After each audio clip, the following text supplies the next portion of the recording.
All right, we're coming up. That one's going right there. It's a lot of work.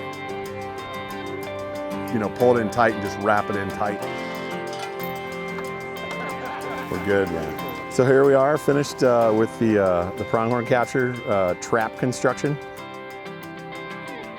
The helicopter is going to round up the pronghorn. It's going to drive them in here into the alleyway.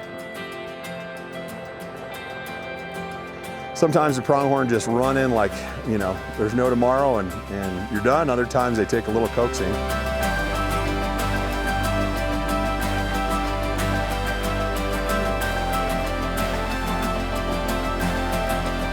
The helicopter worked them a little bit and they went right in and we closed the gate and didn't have any major issues. We've got about 45 to 50 pronghorn in there, so we're taking a break to let them calm down. And then here shortly we're going to start processing them and putting them in trailers and send them south.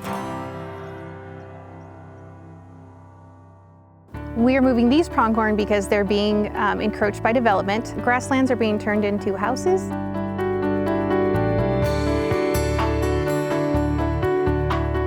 Well, eventually this little population will blink out. And so we're going to move them from the Glassford Hill area of Prescott Valley, Arizona, down to southern Arizona near Wilcox.